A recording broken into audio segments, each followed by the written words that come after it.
know you're out there. I know that you're afraid. You're afraid of change. I don't know the future. I didn't come here to tell you how this is going to end. I came here to tell you how it's going to begin.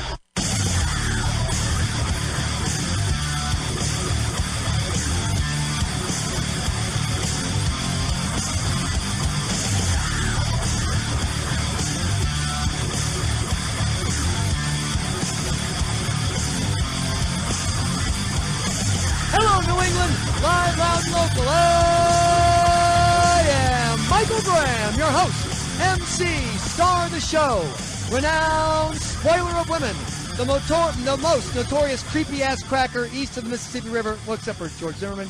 Thrilled, delighted, and honored to be with you here on the Michael Graham Show. Whether you're listening on one of our fine radio affiliates from Worcester up to New Hampshire down to Plymouth, or whether you're listening at BostonHeraldRadio.com or on the Michael Graham page, we're just glad you're a part of the conversation. We're glad that the pizza has arrived. So all is well, because we're going to take care of our special guest here with delicious pizza. My son, Mencken, is rushing out to tackle the pizza girl. This is all, everything is going as I have foreseen it, because you know what? If it's Friday, that means that's a wrap. That's a wrap. The jury took about 32 hours to deliberate here, but finally on Monday afternoon they announced that they had reached a verdict. The jury found Bulger guilty of 31 of 32 counts in the indictment. They also ruled he was responsible for most of the criminal acts tied into count 2 of racketeering. He's going to go to jail for a couple hundred years for guns. He should have been guilty for all those murders that he either participated in or he set up himself. It's not over for me. It's not over till I'm in the ground. I don't have a bad personal relationship with Putin. When we have conversations, I know the press likes to focus on body language, and he's got that kind of slouch, looking like the bored kid in the back of the classroom. Obama's going to have to just stay there. Obama, watch out for those bulls. President Obama. Hey, I know I'm a clown. He just run around acting like one, doesn't know he is one. It's just the latest jab at the president. Others have carried clearly racial undertones. We're very, very disappointed to hear that, and I certainly want to apologize to folks that were offended by that. It was certainly not something that we would ever condone out here at State Fair. Amid outraged response, State Fair commissioners voted this morning to permanently ban that rodeo clown from ever working here again. You mean, let me understand this, because maybe it's me, I'm a little tough, maybe. But I'm funny how? I mean, funny like I'm a clown, I amuse you, I make you laugh, I'm here to amuse you. What do you mean funny? Funny how? How am I funny? That's a wrap on the New England Talk Network.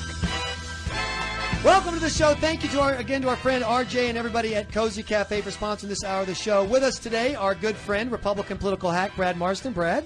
Great to be here, Michael. You're looking extra hacky today. I don't know how you do. How do you keep your hackish figure? I'm just constantly working out and perusing subversive right-wing news sites. I say it because I was a former GOP flak, and so we have the bond that flaks can only have. And making his debut appearance on That's a Wrap, our That's a Wrap virgin, Jamarhl Crawford. Jamarhl, welcome to the show. Thank you for having me. Looking forward to it. In interest of full disclosure, you are also a political candidate. Yes, I just You're announced. running for Miss Teen Massachusetts, is that right? Yeah, I wish. Just announced for Boston City Council for District 7, which is Roxbury and a little piece of the South End and a piece of JP, the seat formerly occupied by Councilor Chuck Turner and currently occupied by Tito Jackson. And you also run one of the best local websites, in my opinion, the Blackstonian. Which Thank you very much. Since I discovered it, and you and I were on the air together, I've been checking it regularly. And you bring issues forward that are just getting missed by the mainstream media, including this show. And so I love it, and I'm grabbing it, and it's absolutely great. So we're glad you're here. Thank you, sir. And so speaking of which, rodeo clown. So, I was thinking, should we ease into this? Hell no. Rodeo clown. So a rodeo clown puts on a president's mask, and he goes out and he makes fun of the president, which, let's face it, it's hardly news that presidents get made fun of. It's only been going on since we've had a president. He gets banned from the Missouri rodeo, which I don't know how significant that. I don't know if that's like being, kicked out of Chuck E. Cheese. Probably a promotion. I don't know. But the argument is that it was unacceptably offensive what the rodeo clown did. Jamarhl Crawford, the Blackstonian, what do you think? Well, there's two sides to it. One, in the grand scheme of things, no, I don't think it's that big of a deal. And yes, every president does get critiqued and made fun of, as we know. But also too, in this country, with the racial history that we have, there is a slight difference in terms of effigies and caricatures of black people, particularly those that are attached to the animalization of people or dehumanizing of people. It also happened, as we know, to Jewish people throughout the Holocaust, and and past still happens today, unfortunately. So that it speaks to it's a very thin line, slippery slope type of deal where criticism is fair of the president, but some of the stuff that I've seen, like the witch doctor stuff with the bone in the nose, those do have a little bit of racial undertones. This is why I'm with you. You would never have seen Brad Marsten, a George W. Bush witch doctor with a bone. You would never have seen an LBJ witch doctor with a bone because there's nothing to resonate there.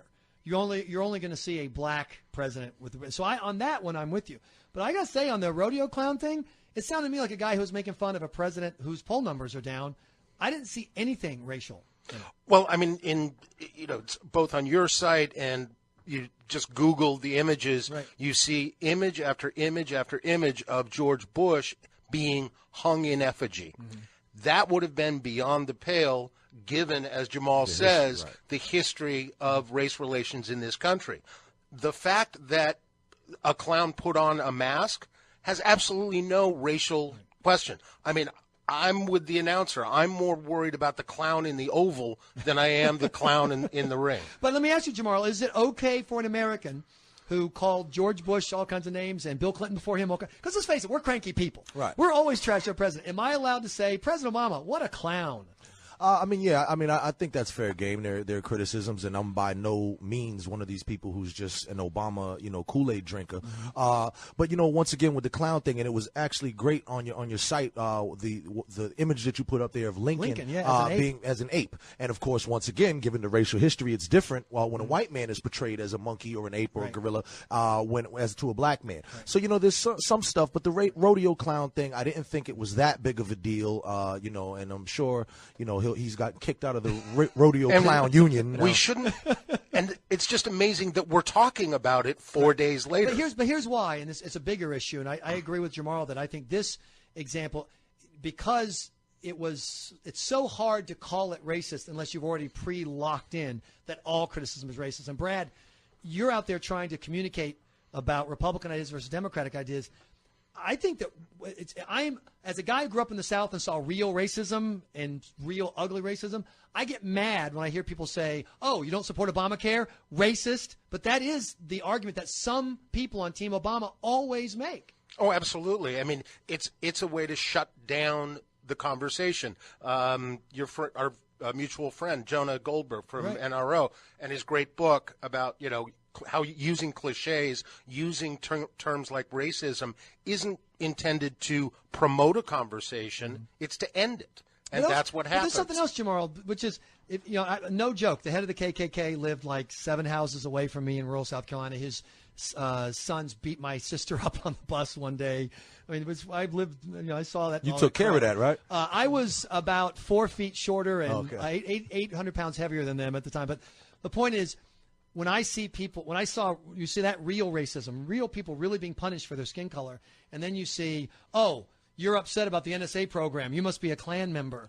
I mean, how can we possibly have a real conversation about policy if every criticism of a politician who happens to be black, and you may one day be an elected politician boss who's black, gets reduced to, well, you're just criticizing Jamarhl's policy on Walmart because you don't like black people? Well, the funny thing about that is, obviously, let's say you have 1 million people who are not fans of Obama. Right. You might have 500,000 who are really critical of his policies and just are not fans of that. And then you may have 500,000 who are also happen to be racist. So it's difficult to, weed out what the motivations are. But one more point, too, about in terms of the history, there is something about when a white person dresses up as a black person. It goes back to blackface. Minstrel. Right, minstrels and all that. And then even something about the way that the mask was made, how his features were exaggerated on the mask. I think that was a little bit, But everybody's features that's the point of the mask. It's a Halloween mask. Reagan had the big, poofy, over-the-top black hair, and Bill Clinton had the big. Actually, it was orange hair, but orange. Good point. Orange. No, that's Strom Thurmond. You've got them completely messed up. Strom Thurmond had the orange hair. If you're just tuning in, wondering what this insanity is, it's our That's a Wrap segment, sponsored by Cozy Cafe. Cafe, getcozy.com. Jamarhl Crawford is the editor of the Blackstonian? Or Publisher, editor. Publisher of he's the guy at the Blackstonian and also candidate for city council. Brad Marsten isn't in charge of anything. In fact, he doesn't even run his own life. He's a Republican consultant. While we're talking about President Obama, his numbers on the economy, only 35% of Americans approve of the job he's on the economy, 62% disapprove. And I think the real reason, I would love to blame racism, but Brad, it's because the economy sucks. That's why they're mad about the economy, isn't it? Absolutely. I mean, we've seen it in Massachusetts. Well, hey, we created 3,200 jobs in July, and not so much. We've got 44 million people receiving food stamps. 49% of Americans live in households receiving government subsidy. The economy is going nowhere. We have no policies to get it going. We're not shooting ourselves in the foot. We're shooting ourselves in the thigh, the ankle. We're certainly shooting ourselves in the wallet, Jamarhl. And my question is, how long will the economy suck before supporters of the president say whatever else they think, and they still may hate Republicans and they still may hate George W. Bush? Man, this economy sucks. Right. I mean, I think, number one, obviously there were problems before Obama got into office. Sure. And, in many ways he inherited a sinking ship. Well, no, he didn't inherit it. He spent $1 billion running for it to get elected on the promise that he'd fix it. And he hasn't. Well, he's also, too, met more opposition, at least than I've seen, of past presidents in terms of being able to get through some of the stuff that goes on, in Congress and whatnot.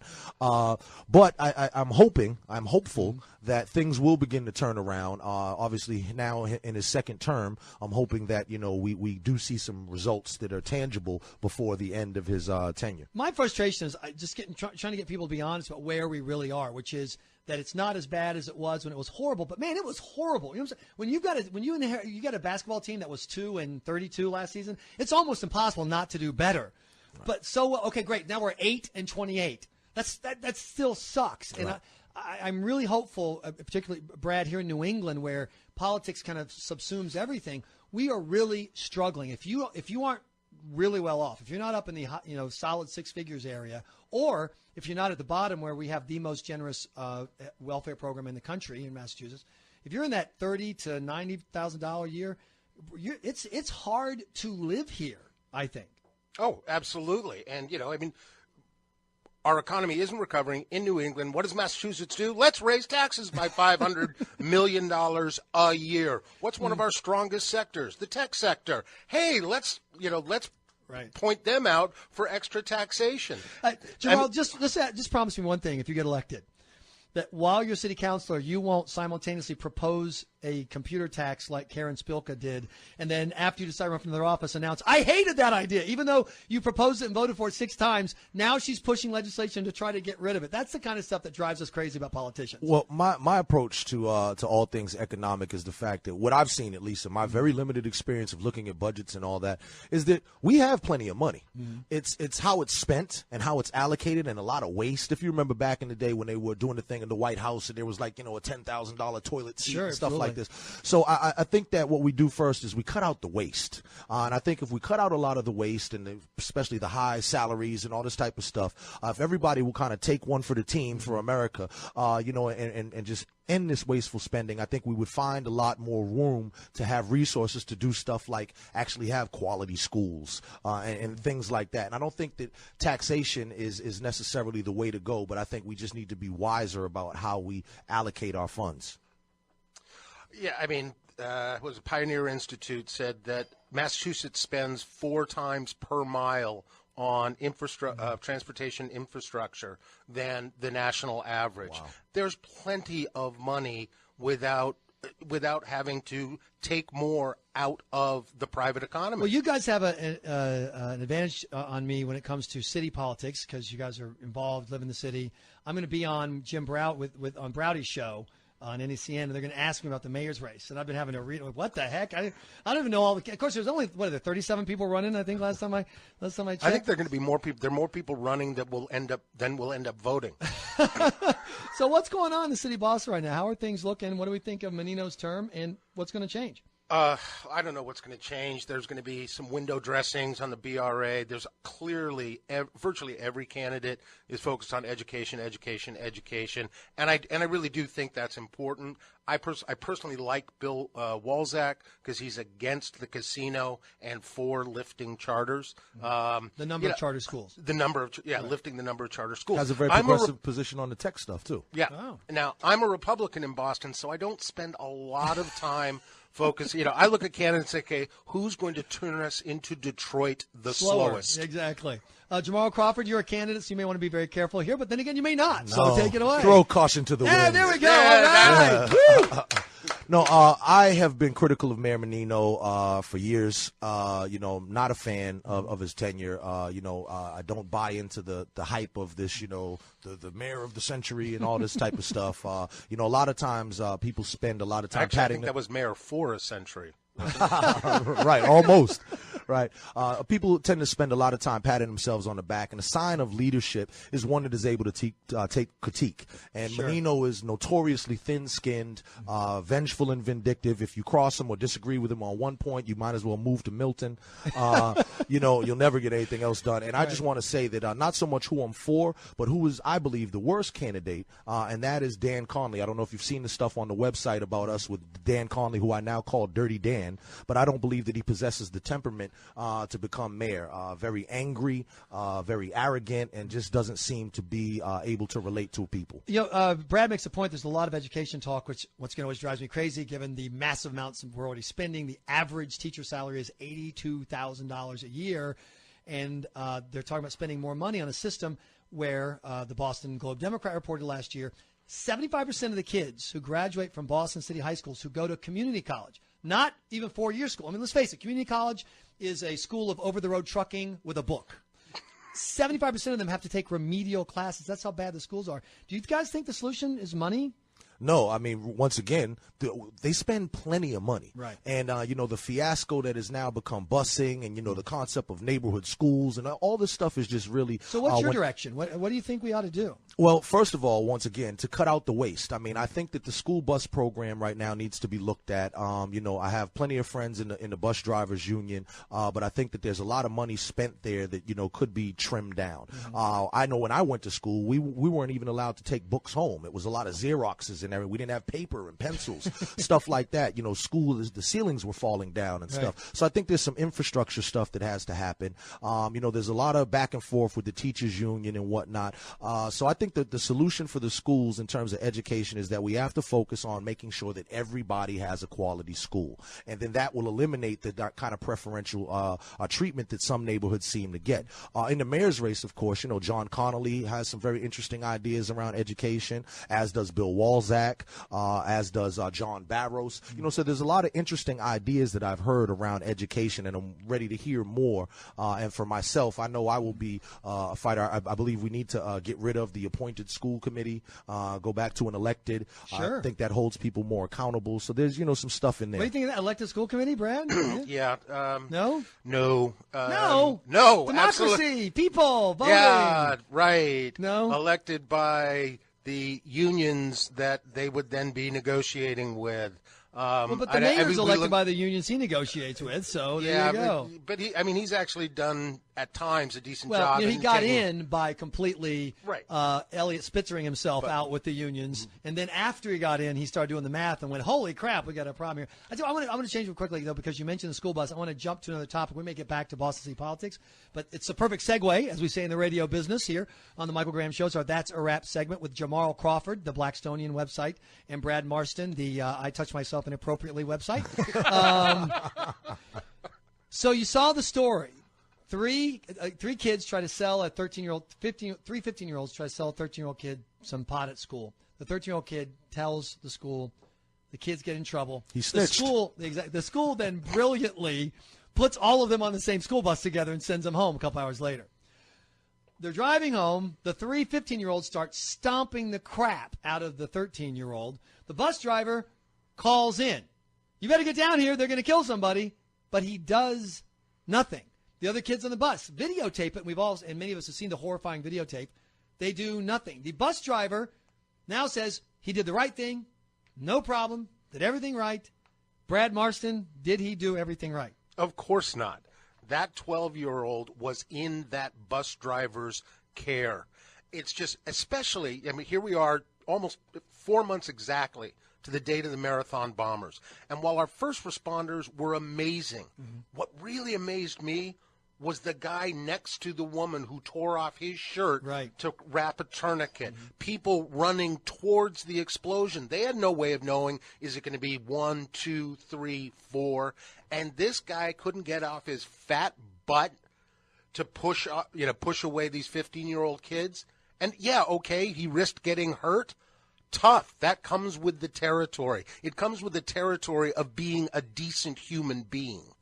Jamarhl? Well, this is a point where, policy gone wrong because he did not do the right thing on a human and a moral level, but he followed the policies that were set before him. And this is why we have a lot of inane policies. So, for instance, let's say, McDonald's and all these fast food places every day throw out, tons of food. They're not allowed to give it to people because there would be a liability. If someone got a tummy ache, they could sue McDonald's. So, meanwhile, we watch people starve. So there's a lot of situations where, maybe you're a firefighter, but you're off duty, you can't intervene, and it's a lot of policies that prevent people from doing what is right. So I don't agree with that. I do, however, say that I don't see the race connection in this. I think it was just just for people who don't know, because we haven't talked about that the victim, part. Right? The kid who was stopped happens to be white. The 3 kids who stomped him happen to be black, and the bus driver happens to be black. Right. Now, unless these kids were stomping him while calling him a creepy-ass cracker, I don't think that there are, too much race in that. That just sounds like kids run amok. 15-year-old. Well, and the drugs. I mean, let's face it. Someone's no snitching or stitches. My first experience with drugs in my young life was out in Lexington and Newton and Brookline. Oh, yeah. All the kids had their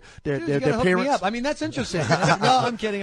The kids had the medicine cabinets. I got to do a shout-out for run of time. I got to do a shout-out for Vito Martello. Vito Martello of West Newbury was down in Randolph at the Castle Village Estates condos the other day. You saw the video of the car in the pool. Now, he's not from the condo. He doesn't know anyone. He's just visiting. The car goes into the pool. He jumps into the pool for a total stranger. He tries to get – he goes – obviously, they're all underwater. He goes underwater trying to get out. He can't get out of the driver's side. He swims around to the other side, goes under again, and pulls the woman out. And I just think about those two examples, Brad, where you say – there's a guy whose job it is to be in loco parentis, in the place of the parents, watching these kids, and who sits there. And he actually said, they're going to kill him. Well, if you really think they're going to kill him, then get off your ass and do something. And then you have another guy, total stranger, just sitting there drinking a pina colada by the pool, and boom, and next thing you know, he's in the water. I happen to think that Vito Martello's character reflects the average Americans more than the bus driver who just didn't want to get involved, I think. What do you guys think? Certainly. Yeah, I'm with you 100%. Ordinary people do extraordinary things every day.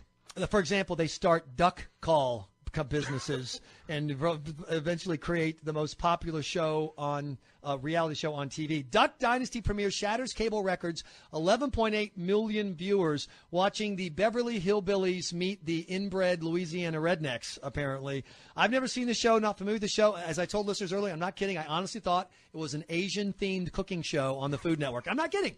I just assumed it was, Remember the best scene in the movie The Christmas Story? At Christmas, they go in and take the halls of whack. That's what I just assume. Lots of Doug heads flying. Brad Marsten, do you have a secret reality TV sin you want to confess right now? I admit. First of all, do you watch Duck Dynasty? Do you know the show? Oh, God, no. Oh, okay. No. I mean, my business partner, John LaRosa, is sort of the pop culture guy, and so he makes all these Honey Boo Boo references and stuff like that. And it's like, what are you talking about? I will admit, and I think it was on the D-Day anniversary, the History Channel ran an all-day marathon of Pawn Stars. And it's like, wait a second, on D-Day? Okay, but I do admit, Adam, what is Pawn Star? What is the show? It's just about a pawn shop in Las Vegas, and people come in with random stuff that they found in an attic, historical facts, and these guys, the father, son, and old man, they assess it. If they want to buy it, they bring in experts to find out how much it is. Okay, so it's kind of like that PBS show a little bit. Yeah, it's a different form of Antiques Roadshow. There's a Detroit pawn show really? as well, yeah, and they're doing increasing business every day. Well, they're selling off parts of the city. Exactly, they have a bridge, they have a municipal building, they have a neighborhood. They're talking about selling off their art, their whole art collection. Museum collection, right? Yeah, all of the art in Detroit. That was just so. But I think art. I think Detroit. Absolutely.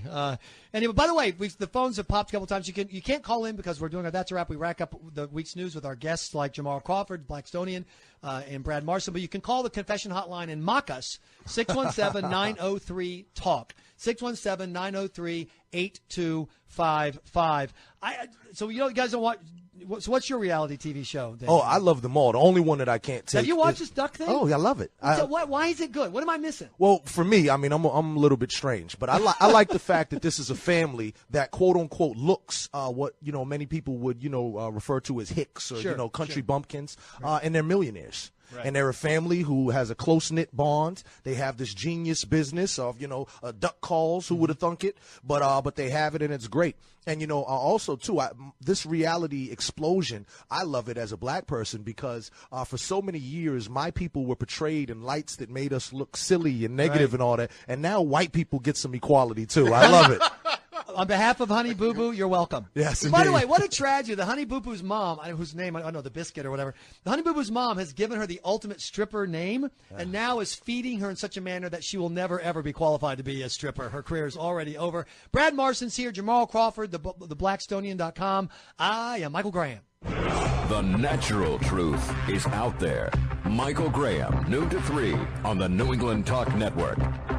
Look, I love Cozy Cafe. If you are ever downtown, you have a chance to step in, try the Italian flatbread they cook in the open hearth oven. They have an open fire, open hearth oven at every location.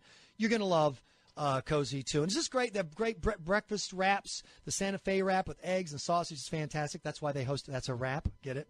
They have salads for real people, not the crappy brown salads, but actually really delicious salads. But the best thing is they're always changing up their menu for the seasons. I love them in the summertime because they have this big pomegranate lemonade stuff that is so evil that you want to just inject it into your veins. It's delicious. And I love in the summertime to get one of their rice bowls, nice and light. They got this adobo chicken rice bowl. But they're getting ready for the fall, baby, and it's coming. Lobster Cobb salad, yes. Apple crunch chicken salad, barbecue pulled pork and cheddar melt, steak and cranberry chili. They will all be at your local Cozy Cafe starting on Labor Day. So if you're listening on BossHerald.com, step around the corner to Cozy. They're down in Mansfield, Wareham, Cambridge. Find them on the web at Get Cozy, GetCozy, getcozy.com. Dave Bartlett of Kitchen Center of Framingham recently sat down to talk about one of the biggest mistakes people make when it comes to remodeling. Some people think that kitchen remodeling is just delivering product, cabinetry, countertops, etc. From our perspective, it's about design. If you cannot design a good, functional workspace that's also aesthetically pleasing, it's all for naught. Can you give us an example? Number one, they weren't listening to them. All they were doing was talking about cabinetry, talking about all the different products they had, all the different features. They weren't listening to the client. How is Kitchen Center of Framingham different? They wanted a design. They came in and were looking for something that would satisfy their needs. We spoke for maybe 30 minutes. By the time we were done, we had a good handle of what they were looking for. Anyone can supply cabinetry, but we supply the design to make the cabinetry work. That's Dave Bartlett of Kitchen Center of Framingham. On the web at magnificentkitchens.com. That's magnificentkitchens.com. Or call 508-875-4004. Kitchen Center of Framingham. The Deutsche Bank Championship, brought to you in cooperation with EMC, will be held August 28th through September 2nd at TPC Boston. Check out the top 100 PGA Tour players as they compete in the second event of the FedEx Cup playoffs. Don't miss your chance to spend Labor Day weekend watching your favorite golfers, including past champions Rory McIlroy, Tiger Woods, Phil Mickelson, and many more. Tickets are on sale now for as low as $25. For more information and to purchase tickets, visit dbchampionship.com, enter promo code DBC at checkout for a special offer. There's nothing like a ghost story around the campfire, and I've got one that is not for the faint of heart. Once there was a camper who did not insure his RV with Geico. He didn't listen when fellow campers told him how much money Geico saved them by insuring their campers, trailers and pop-ups, and he paid dearly for his mistake. Not figuratively, literally. He paid out in the nose, poor chap. Good luck getting to sleep after that doozy of a tale. Call Geico today for a free rate quote. Geico, saving people money on more than just car insurance. Estate and asset protection planning can be overwhelming. Where do I start? How do I begin? Hi, this is Todd Lutsky, a partner with the law firm of Cushing & Owen, and your host of The Legal Exchange. And I can understand the confusion when it comes to estate planning. Do I need a revocable trust? Do I need an irrevocable trust? Do I need a special needs trust or maybe an irrevocable life insurance trust? Where does it all end? We have prepared a free guide called Demystifying Trusts that will offer you a roadmap as to the different types of trusts that exist and help you choose which one might be right for you. To get this free guide, call 781-534-9555. Do I need to reduce my estate taxes or protect assets from the cost of nursing home care? Or maybe I need both. Read the guide and get answers to these and many more questions by calling 781-534-9555. That number again is 781-534-9555. The natural truth is out there. Michael Graham, noon to 3 on the New England Talk Network. I see a little honey boo-boo and her mom. She's a douche, will you holler for the dollar? Drunken people fighting, pulling hair and biting me. Turn off the show! I'm the biggest loser, nobody loves me. We're the biggest losers, watching this on TV. Spare us alive from this stupidity. John and Kate desecrate, their IQ equals 8. This is crap. No, we will not turn it off. This is crap. We will not turn it off. This is crap. We will not turn it off. Turn it off. Leave it on. Turn it off. Turn it off.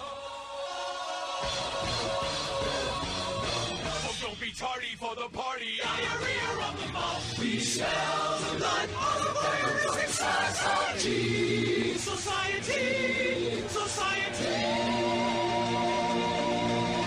Welcome back. We are so glad to have you here. It is our That's a Wrap segment. Every Friday we finish up the week. You know, we're on noon to 3, if you didn't know. And if you ever miss any part of the show, the entire show is podcast at michaelgraham.com/podcast. So if Brad Marsten says something really, really smart, which is highly unlikely, you can grab it and keep it for eternity, and it'll be right there. Jamarhl Crawford, who always says something controversial, so that's nothing new. Glad to have you here, city council candidate. Yes, indeed. And the Blackstonian. So if you missed any of it, michaelgraham.com/podcast.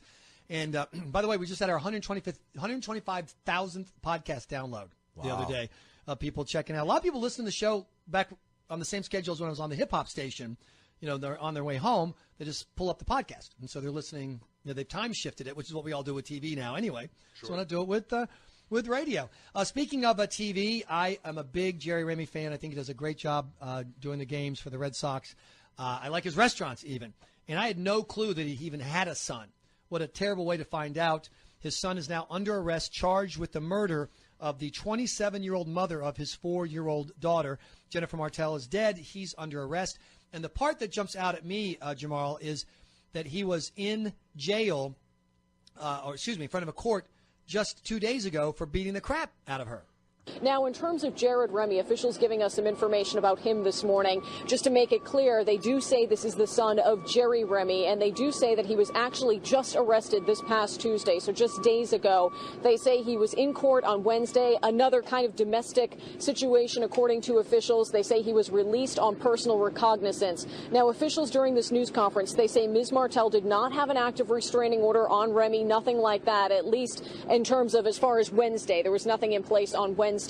So, but this is not the first time that Jared Remy has been in trouble with the law. In fact, we do have an old script that I was just reading from 2005. Jared Remy was in court in 2005 as well, when he was just 27 years. We don't know if it was the same person who was a victim in this case or not. But once again, another instance of domestic assault that he was in court for back then. So that's, you look at a couple things. One is he had this long record. Then he was just in front of the court, and they let him no bail, just personal recognizance. What's your reaction to that?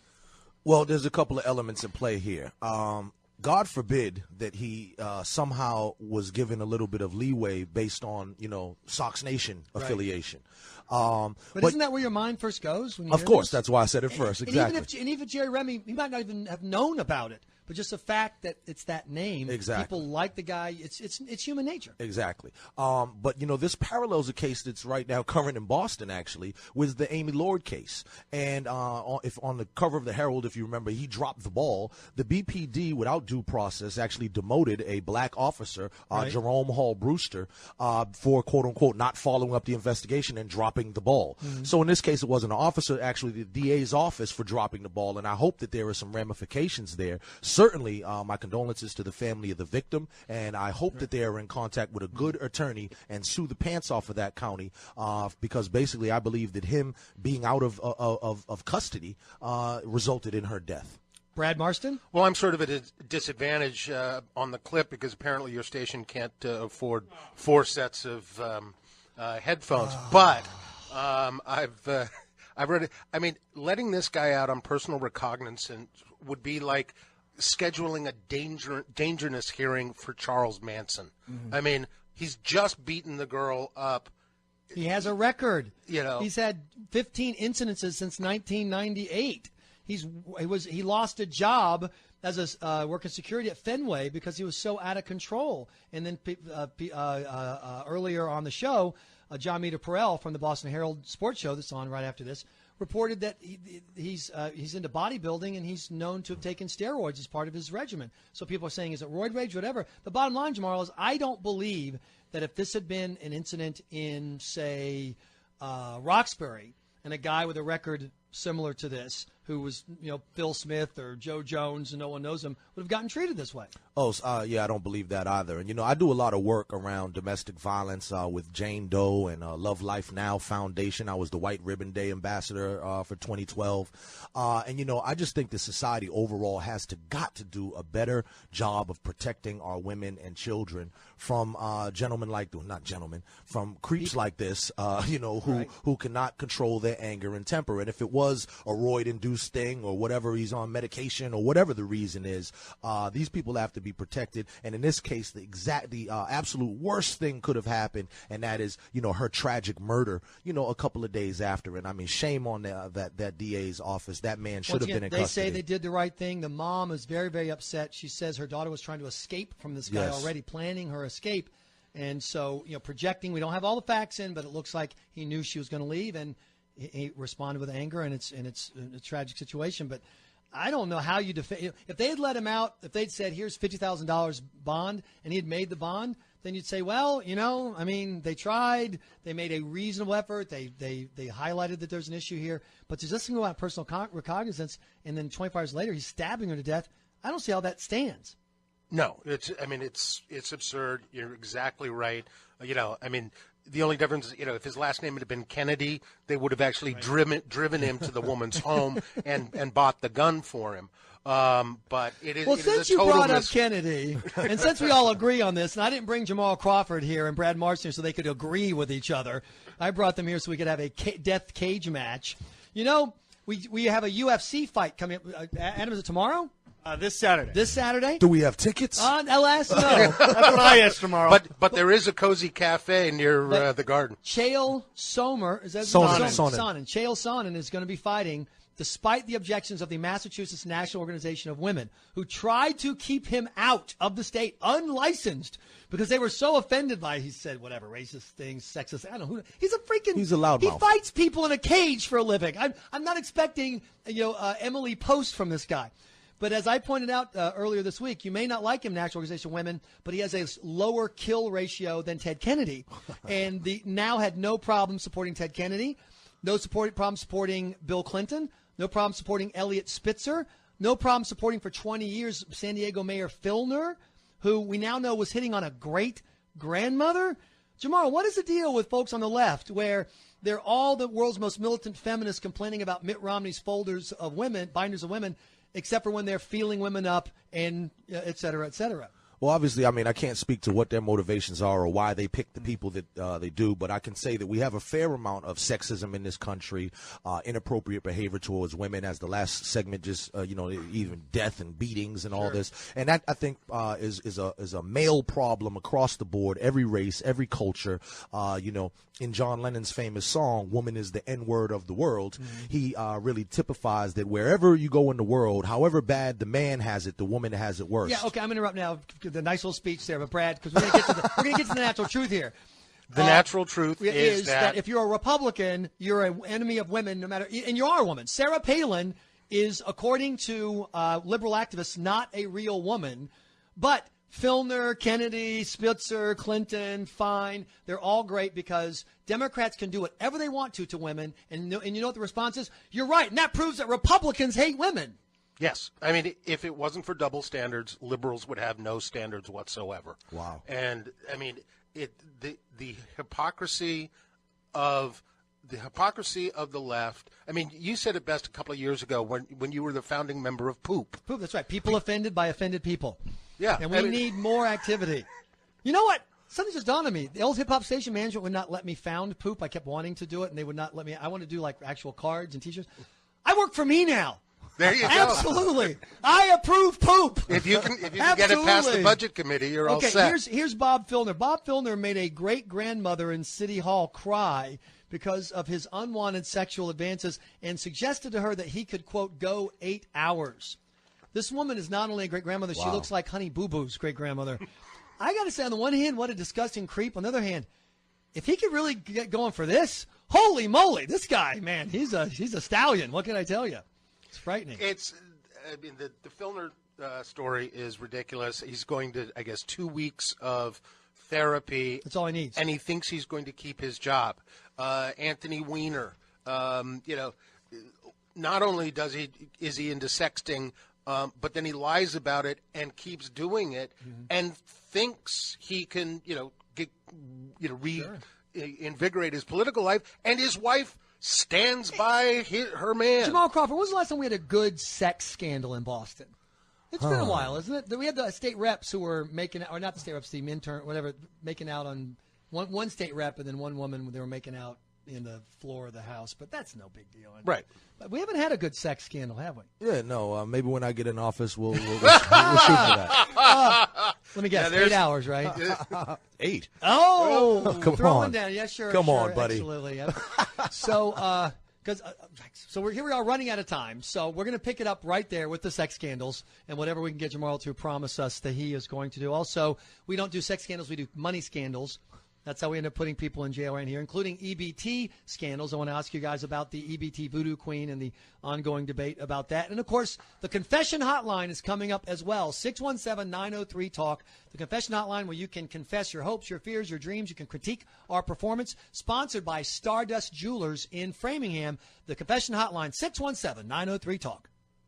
It's not a radio show. It's more like a reminder to take your meds. No, sir. It's Michael Graham on the New England Talk Network. Okay, no sex scandals, just food porn provided by Cozy Cafe on the web at getcozy.com. Everybody talks about their amazing Italian flatbread for their sandwiches and pizzas, and there's no doubt about it. It is absolutely terrific. Their TBM made with ripe tomatoes, green leaf basil, and fresh mozzarella. It's their version of a BLT. It is OMG. Hey, see how I did that? That's so cool.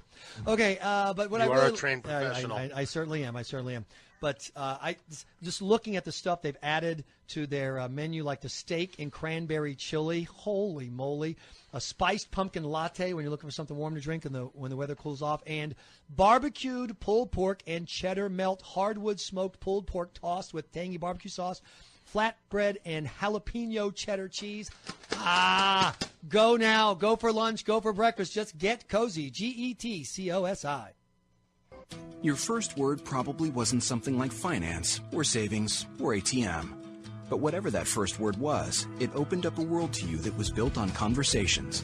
It's this exchange of ideas that Wells Fargo puts into practice every day through listening, guiding, and planning. So when the conversation is about ways to grow your savings or your business, we'll be here to help you find the right answers. Because an open dialogue is what opens doors. Wells Fargo. Together we'll go far. Wells Fargo Bank, N.A. Some nights I can't get to sleep. Some nights I can't stay asleep. With Unisom, I can do both. Unisom sleep tabs are clinically proven to help you fall asleep 33% faster and keep you asleep longer, so you get a more restful night's sleep. Made with an ingredient not found in other leading sleep aids, Unisom sleep tabs are safe and non-habit forming. Just one pill takes the uncertainty out of bedtime, giving you the sleep you need. So I wake up ready to go. Unisom sleep tabs. Fall asleep faster. Sleep longer. Confusing, complex, rigid. Those are just a few words to describe how the public generally views their introduction to Social Security. It's time that you took charge and controlled how the Social Security program can be a vital and productive part to your lifelong pension. Call 508-591-5444. You get a free book from SHP Financial, and it'll show you how to maximize all of the important decisions you need to make regarding Social Security. Social Security represents a pretty big component of any retiree's income. Call 508-591-5444. Did you know that you have many options when you enroll that could result in thousands back in your pocket over your lifetime? Be smart about Social Security by getting this free report. 508-591-5444. Get the Maximizing Social Security book today. You deserve it. 508-591-5444. That's 508-591-5444.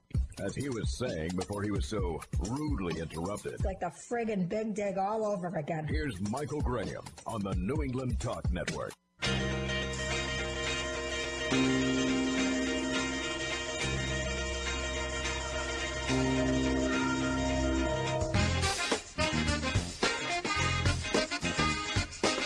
Hey, Adam, I want you to pull up that audio for before the show's over of the World Gone Crazy band and their song about reality crap TV. They're very funny, a band, and I thought the music was absolutely perfect. And Gary Marino has been a rapper with us from the World Gone Crazy. Marino, band. yeah, we'll play it going out. Yeah, on the way out, if you missed it, it was a lot of fun. Speaking of a lot of fun, Jamarhl Crawford is here from the Blackstonian. Great website, very provocative, worthwhile, and a lot of fun. Brad Marsten is his usual useless self, but what can I say? As long as he has those photos of me, there's nothing I can do. Brad, welcome back to the show. Hey, thanks. Okay, you get one photo back. Dude, I'm done with you now. I got the NSA watching me. And how great was it, by the way, just weeks after the president comes out, stop complaining. We are not doing anything wrong. Everything is legal. Everything is perfect. I am not George Bush. George Bush did bad spying. I am the good Barack Obama. Then we find out that at least 2,800 times. I want to make clear, once again, that America is not interested in spying on ordinary people. Despite the problem is that he's spying on ordinary people. We now know every outgoing email to another country. I do radio in Ireland, for example. In fact, I'm going over in a few weeks. I email Ireland 4 or 5 times a week. Every one of those emails gets scanned. But now we know that at least 2,776 times, Americans and others who shouldn't have been monitored were monitored. Their calls were tracked. Some cases, calls were listened to. That's what we're finding out. Why, Brad Marsten, would anybody trust the government in general, but particularly this administration that has lied to us over and over and over again about this process? The administration has to worry when the default response of the American people to anything they say is, you're kidding me, right? Because, I mean, the problem is it's been pulling out one piece of information, and then that doesn't turn out to be true. And then another piece of information, and that doesn't turn out to be true. So, no, he has given up.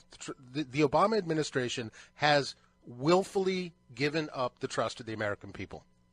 Jamar, why should I trust President Obama with this access to me, and why should I trust him now that he's been caught repeatedly telling us stuff that's not true? Well, I mean, I don't trust the government in this regard at all myself, and I think there's a long history of that. I mean, even in the McCarthy trials, sure. And J. Edgar Hoover keeping dossiers on entertainers or what have you. So I mean, there's a long history of that, and I think the times where our concerns have kind of lulled down is just because we didn't know it was happening. Sometimes these stories come out and it breaks, and we find out about it. Everybody gets outraged. But I think it happens all the time under every president, far more than we probably know. But for this president, I think it's especially disingenuous based on, the campaign that he ran and transparency and all that. So I'm not a fan of that at all. I've been a victim of that. And I think that it goes way beyond the boundaries of what government should do in America. So, Brett, should we just shut down the NSA? Are they totally useless? No, I think there are, there are legitimate security concerns, but it should be – first thing we need to do is open up the FISA court, which has basically become a parallel or shadow Supreme Court, and they're not ruling on this subpoena. Okay, let me try this subpoena. again so you can tell the joke you told off the break. So, Brad, is the NSA totally useless? No, I think it'd be great if they're going to subject us to this level of scrutiny, like set up an 800 number and go, you know what? I'm missing a sock. Can you tell me where it is? Or, hey, listen, I accidentally deleted that email from my sister back in July. Can you forward that bad boy to me? I cannot tell you the number of times it's happened to me. I want to ask about something totally just throwing it out here, Jamarhl, because I'm interested in this. As you know, Mayor Menino's approach is if he doesn't like you, he doesn't think you should do business in Boston. So the most internationally known incident was when he said Chick-fil-A is not welcome. We're not going to let you here because the president of Chick-fil-A doesn't support same-sex marriage, which, by the way, about 65% of Americans around the country don't, and until recently, President Obama didn't. But still, Mayor Menino says you're not welcome. Walmart. You can't open a damn Walmart, which is literally thousands of construction jobs and hundreds of regular open entry-level jobs for the folks in the community who could use an entry-level job to start their careers. And he says no to that. Is that how Boston should be run? If the politicians don't like you, you can't come and do business? Well, I think the Chick-fil-A and the Walmart are two totally different things. Okay. I mean, his call on him, the moral judgment of who can do business in Boston, I mean, that's ridiculous, because there's so many people here who are not the nicest people in the world. No. But they have a right to have a business as long as they meet the legal requirements. I shop down at Whitey Bulger Mart, and they are the nicest people in the world. And anytime I have a problem with a rude customer, they disappear immediately. So, so what Walmart? And the Walmart issue was, the economic impact that they do to small and local businesses is just too great. And you have a lot of concerns there in terms about living wage and the workers' rights there. And I was part of the campaign that wanted to educate people, first of all, but to keep them out, at least from Roxbury. I think those things kind of tend to do better in the suburbs where it's a little bit more farly removed from, small local businesses. Ladies and gentlemen, there you heard it, ladies and gentlemen. Jamarhl Crawford hates black people in Roxbury because he doesn't want them to have jobs and he doesn't want them to have more money to spend because they've saved so much money on necessities. He doesn't want their food prices to go down and he doesn't want their wages to go up. You, sir, hate black people. Well, that is, of course, ridiculous because I do want to. But the math is right. I mean, the statement is wrong, but the math is right. So those jobs are just gone. We're with Menino that those jobs aren't good enough for the unemployed people of Roxbury. Well, what I would like to see is expansions of local businesses that are there that have a better track record than Walmart does. But they're not expanding. Walmart's ready to hire. They're ready to spend. And in every community where Walmart goes, food prices and clothing prices go down significantly. People have more money. But small businesses, local businesses tend to go out of business around Walmart. It's tough to compete with Walmart. With higher prices it is. And guess who gets screwed by the local store that sells you milk for twice the price? The people have to buy the milk. The local store owner loves it. Jamarhl Crawford, I cannot believe the hate that you are spreading on my show. This conversation is over. Actually, it is over because it's time for the one, the only, the world famous... Thank you for calling the Confession Hotline. The Confession Hotline brought to you, that poor Jamal. President's brought to you today by Stardust Jewelers in Framingham. You want some custom, gorgeous jewelry unlike anything else? Stardust Jewelers in Framingham. Tell Jim I sent you. Yeah, Michael, how about a reality show about President Obama's economic policies? Okay. Call it Suck Dynasty.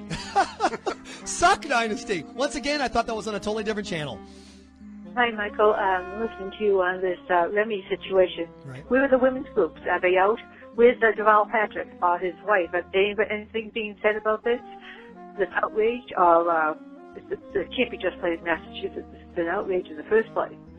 But has anybody said anything? It's been 2 days now? No, not yet, but I don't think that's where the story's going. I think it's a dad story, not a divide story.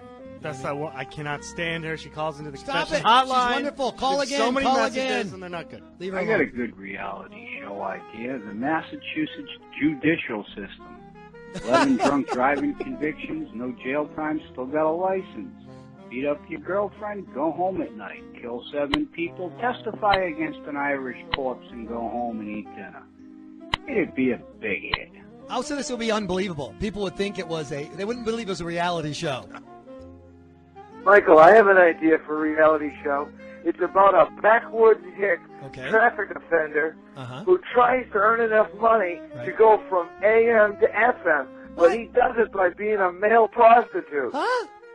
Hey, wait a minute. Whoa. Hey. That sounds oddly familiar. I have those photos and videotapes. I don't want to see Nothing them. to see here. Move along. Michael, there's a truck in front of me, and it has a bumper sticker. It says, "I'd rather be a conservative nut job than a liberal with no nuts and no job." Yay. Wow. Now, why would his peanut or almonds be gone if he were? I don't understand that. But by the way, this is why the confession hotline exists. If you're ever somewhere and you see a sign or you hear a crazy conversation, whatever, call 617-903-TALK, day or night, and record it. We want to hear it. 15 counts of domestic violence That's in right. 15 years, and the woman stays there. If I was the judge, I'd let him go home at night, too. Sorry, don't agree at all. I agree. No, I agree that women who stay with guys who beat them, that's there's an aspect to the conversation that should be there. But now that you're dead, that conversation's over. I have no interest in that. Jamarhl Crawford, I got to have you back on the show because there's another topic I want to get you to. Do you remember when Mayor Menino and Ed Davis wanted to do house-to-house searches in Roxbury looking for guns? I'm the one to shut that down. Bravo for you. Yes, that was a time when conservatives and people who were not necessarily conservatives rallied together because it was just so ridiculously wrong. Brad Marsten, I want to get with you off the air because I think you owe me several drinks. So I want Wait a second. It's the other way around. It is? Damn it. In that case, forget what I said. Thank you for a fantastic week. Thanks. To Peter Blute, who filled in for me Tuesday. That was great. Adam, great job as well. We are going to let our friends at the World Gone Crazy Band with Gary Marino finish up the show this week. I am Michael Graham. Her mom, she's a douche. Will you holler for the dollar? Drunken people fighting, pulling hair and biting me. GUDs, such a sleaze, just a prostitution whore. Turn up the show. I'm the biggest loser, nobody loves me. We're the biggest losers, watching this on TV. Spare us alive from this stupidity. John and Kate desecrate, their IQ equals 8. This is crap. No, we will not hurt.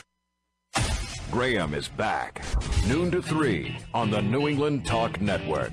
And once again, another great hour of radio, no thanks to me, but definitely thanks to Cozy Cafe. RJ and the gang have created a fantastic dining experience that combines your need for convenience. You don't have a lot of time, sit down, you need to grab breakfast or lunch, but you don't want to eat crap anymore. It can't always be pizza. Not that I'm against pizza.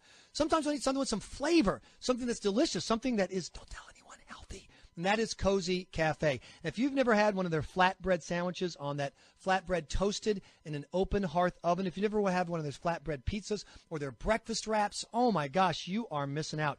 And Cozy Cafe has just announced their fall limited time offer menu. They got a lot of great dishes, including apple chicken, crunch chicken salad, steak and cranberry chili. It's all happening starting Labor Day. GETCOSI. GetCozy.com for the Cozy Cafe near you.